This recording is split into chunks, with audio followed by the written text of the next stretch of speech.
شروع اللہ کا نام لے کر جو بڑا مہربان نہایت رحم والا ہے۔ سب تعریف اللہ ہی کے لیے ہے جو سب چیزوں کا مالک ہے، یعنی وہ کہ جو کچھ آسمانوں میں ہے اور جو کچھ زمین میں ہے سب اسی کا ہے، اور آخرت میں بھی اسی کی تعریف ہے، اور وہ حکمت والا ہے، خبردار ہے۔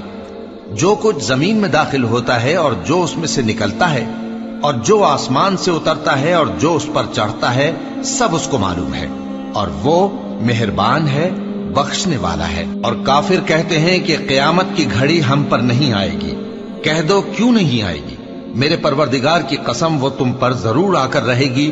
وہ پروردگار غیب کا جاننے والا ہے، ذرہ بھر چیز بھی اس سے پوشیدہ نہیں، نہ آسمانوں میں اور نہ زمین میں، اور کوئی چیز ذرے سے بھی چھوٹی یا بڑی نہیں مگر کتاب روشن میں لکھی ہوئی ہے، اس لیے کہ جو لوگ ایمان لائے اور عمل نیک کرتے رہے ان کو بدلہ دے۔ یہی ہیں جن کے لیے بخشش اور عزت کی روزی ہے، اور جنہوں نے ہماری آیتوں کے بارے میں ہمیں ہرانے کی کوشش کی ان کے لیے سخت درد دینے والے عذاب کی سزا ہے۔ اور جن لوگوں کو علم دیا گیا ہے وہ جانتے ہیں کہ جو قرآن تمہارے پروردگار کی طرف سے تم پر نازل ہوا ہے وہ یقیناً حق ہے، اور اس اللہ کا رستہ بتاتا ہے جو غالب ہے، قابل تعریف ہے۔ اور کافر کہتے ہیں کہ بھلا ہم تمہیں ایسا آدمی بتائیں جو تمہیں خبر دیتا ہے کہ جب تم مر کر بالکل ریزہ ریزہ ہو جاؤ گے تو تم نئے سرے سے پیدا ہوگے؟ یا تو اس نے اللہ پر جھوٹ باندھ لیا ہے یا اسے جنون ہے۔ بات یہ ہے کہ جو لوگ آخرت پر ایمان نہیں رکھتے وہ آفت اور پرلے درجے کی گمراہی میں پڑے ہیں۔ کیا انہوں نے اس کو نہیں دیکھا جو ان کے آگے اور پیچھے ہے، یعنی آسمان اور زمین؟ اگر ہم چاہیں تو ان کو زمین میں دھسا دیں یا ان پر آسمان کے ٹکڑے گرا دیں۔ اس میں ہر بندے کے لیے جو رجوع کرنے والا ہے ایک نشانی ہے۔ اور ہم نے داؤد کو اپنی طرف سے برتری بخشی تھی اور کہا تھا اے پہاڑوں ان کے ساتھ تسبیح کرو، اور پرندوں کو ان کا مسخر کر دیا، اور ان کے لیے ہم نے لوہے کو نرم کر دیا کہ کشادہ زرہیں بناؤ اور کڑیوں کو اندازے سے جوڑو، اور نیک عمل کرو، جو عمل تم کرتے ہو میں ان کو دیکھنے والا ہوں۔ اور ہوا کو ہم نے سلیمان کے تابع کر دیا تھا، اس کی صبح کی منزل 1 مہینے کی راہ ہوتی اور شام کی منزل بھی مہینے بھر کی ہوتی۔ اور ان کے لیے ہم نے تانبے کا چشمہ بہا دیا تھا، اور جنوں میں سے ایسے تھے جو ان کے پروردگار کے حکم سے ان کے آگے کام کرتے تھے، اور جو کوئی ان میں سے ہمارے حکم کے خلاف کرے گا اس کو ہم جہنم کی آگ کا مزہ چکھائیں گے۔ وہ جو چاہتے یہ ان کے لیے بناتے، یعنی قلعے اور تصویریں اور بڑے بڑے لگن جیسے تالاب اور دیگیں جو ایک ہی جگہ رکھی رہیں۔ اے آل داؤد شکر کرتے رہو، اور میرے بندوں میں شکر گزار تھوڑے ہیں۔ پھر جب ہم نے ان کے لیے موت کا حکم صادر کیا تو کسی چیز سے ان کا مرنا معلوم نہ ہوا مگر گھن کے کیڑے سے جو ان کے عصا کو کھاتا رہا۔ پھر جب وہ گر پڑے تب جنوں کو معلوم ہوا اور کہنے لگے کہ اگر وہ غیب جانتے ہوتے تو ذلت کی تکلیف میں نہ رہتے۔ اہل سبا کے لیے ان کے وطن میں ایک نشانی تھی، یعنی 2 باغ، ایک داہنی طرف اور ایک بائیں طرف۔ کہا گیا کہ اپنے پروردگار کا رزق کھاؤ اور اس کا شکر کرو، یہاں تمہارے رہنے کو یہ پاکیزہ علاقہ ہے اور وہاں بڑا بخشنے والا مالک۔ تو انہوں نے شکر گزاری سے منہ پھیر لیا، پس ہم نے ان پر بند توڑ سیلاب چھوڑ دیا، اور انہیں ان کے باغوں کے بدلے 2 ایسے باغ دیے جن کے میوے بدمزہ تھے اور جن میں کچھ تو جھاؤ کے پیڑ تھے اور تھوڑی سی بیریاں۔ یہ ہم نے ان کو ناشکری کی سزا دی، اور ہم سزا ناشکرے ہی کو دیا کرتے ہیں۔ اور ہم نے ان کے اور ملک شام کی ان بستیوں کے درمیان جن میں ہم نے برکت دی تھی ایک دوسرے کے متصل دیہات بنائے تھے جو سامنے نظر آتے تھے، اور ان میں آمد و رفت کا اندازہ مقرر کر دیا تھا کہ رات دن بے خوف و خطر چلتے رہو۔ تو انہوں نے دعا کی کہ اے پروردگار ہماری مسافتوں میں دوری پیدا کر دے، اور اس سے انہوں نے اپنے حق میں ظلم کیا، تو ہم نے انہیں نابود کر کے داستان بنا دیا اور انہیں بالکل منتشر کر دیا۔ اس میں ہر صابر و شاکر کے لیے نشانیاں ہیں۔ اور شیطان نے ان کے بارے میں اپنا خیال سچ کر دکھایا کہ مومنوں کی ایک جماعت کے سوا وہ اس کے پیچھے چل پڑے، اور اس کا ان پر کچھ زور نہ تھا، مگر ہمارا مقصود یہ تھا کہ جو لوگ آخرت میں شک رکھتے ہیں ان سے ان لوگوں کو جو اس پر ایمان رکھتے ہیں ممتاز کر دیں، اور تمہارا پروردگار ہر چیز پر نگہبان ہے۔ کہہ دو کہ جن کو تم اللہ کے سوا معبود خیال کرتے ہو ان کو بلاؤ، وہ آسمانوں اور زمین میں ذرہ بھر چیز کے بھی مالک نہیں ہیں اور نہ ان میں ان کی شرکت ہے۔ اور نہ ان میں سے کوئی اللہ کا مددگار ہے، اور اللہ کے ہاں کسی کے لیے سفارش فائدہ نہ دے گی مگر اس کے لیے جس کے بارے میں وہ اجازت بخشے، یہاں تک کہ جب ان کے دلوں سے اضطراب دور کر دیا جائے گا تو کہیں گے کہ تمہارے پروردگار نے کیا فرمایا ہے؟ فرشتے کہیں گے کہ حق فرمایا ہے، اور وہ عالی رتبہ ہے، گرامی قدر ہے۔ پوچھو کہ تم کو آسمانوں اور زمین سے کون رزق دیتا ہے؟ کہو کہ اللہ، اور ہم یا تم یا تو سیدھے رستے پر ہیں یا کھلم کھلا گمراہی میں۔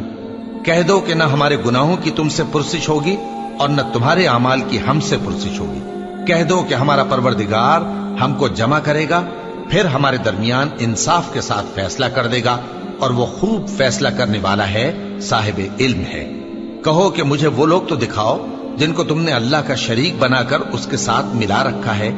کوئی نہیں، بلکہ وہی اللہ غالب ہے، حکمت والا ہے۔ اور اے محمد صلی اللہ علیہ وآلہ وسلم، ہم نے تم کو تمام لوگوں کے لیے خوشخبری سنانے والا اور ڈرانے والا بنا کر بھیجا ہے، لیکن اکثر لوگ نہیں جانتے، اور کہتے ہیں اگر تم سچ کہتے ہو تو بتاؤ یہ قیامت کا وعدہ کب پورا ہوگا؟ کہہ دو کہ تم سے ایک ایسے دن کا وعدہ ہے جس سے نہ ایک گھڑی پیچھے رہو گے اور نہ آگے بڑھو گے۔ اور جو کافر ہیں وہ کہتے ہیں کہ ہم نہ تو اس قرآن کو مانیں گے اور نہ ان کتابوں کو جو اس سے پہلے کی ہیں، اور کاش ان ظالموں کو تم اس وقت دیکھو جب یہ اپنے پروردگار کے سامنے کھڑے ہوں گے اور ایک دوسرے پر الزام دھر رہے ہوں گے۔ جو لوگ کمزور سمجھے جاتے تھے وہ بڑے لوگوں سے کہیں گے کہ اگر تم نہ ہوتے تو ہم ضرور ایمان لے آتے۔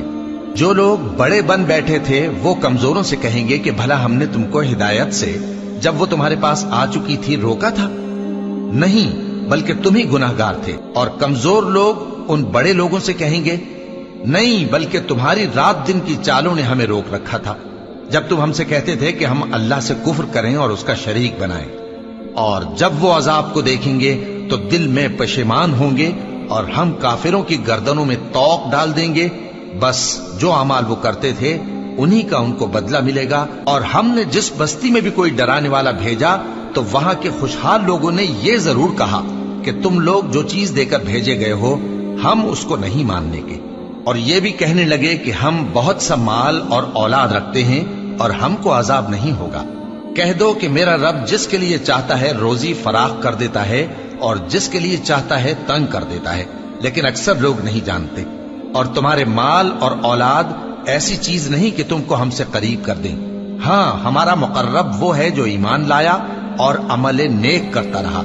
ایسے ہی لوگوں کو ان کے اعمال کے سبب دگنا بدلہ ملے گا، اور وہ امن و چین سے بلند و بالا عمارتوں میں رہیں گے۔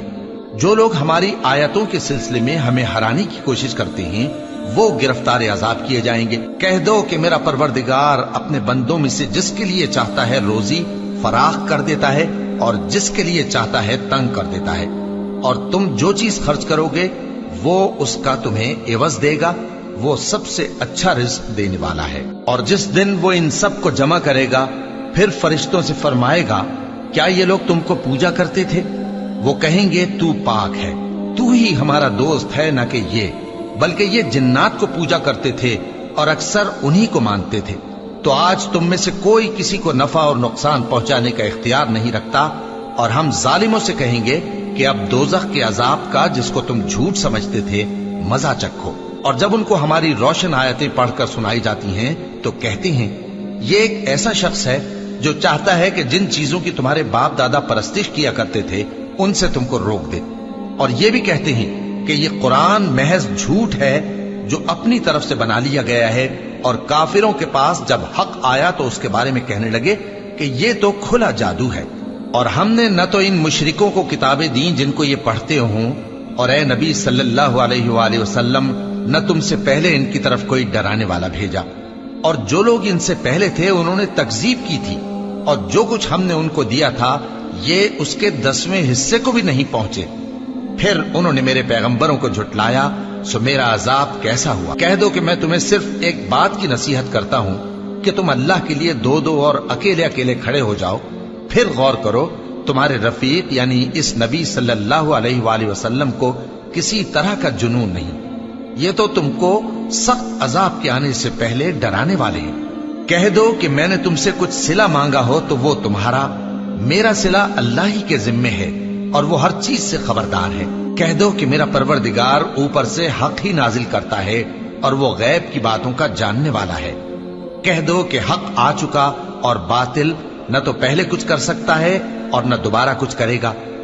کہہ دو کہ اگر میں گمراہ ہوں تو میری گمراہی کا ضرر مجھی کو ہے، اور اگر ہدایت پر ہوں تو یہ اس وحی کے طفیل ہے جو میرا پروردگار میری طرف بھیجتا ہے، بے شک وہ سننے والا ہے، نزدیک ہے۔ اور کاش تم دیکھو جب یہ گھبرا جائیں گے تو عذاب سے بچ نہیں سکیں گے اور نزدیک ہی سے پکڑ لیے جائیں گے اور کہیں گے کہ ہم اس پر ایمان لے آئے، اور اب اتنی دور سے ان کا ہاتھ ایمان کے لینے کو کیسے پہنچ سکتا ہے، جبکہ پہلے تو اس کا انکار کرتے رہے اور بن دیکھے دور ہی سے اٹکل کے تیر چلاتے رہے، اور ان میں اور ان کی خواہشوں میں پردہ حائل کر دیا گیا، جیسا کہ پہلے ان کے ہم جنسوں سے کیا گیا۔ وہ بھی الجھن میں ڈالنے والے شک میں پڑے ہوئے تھے۔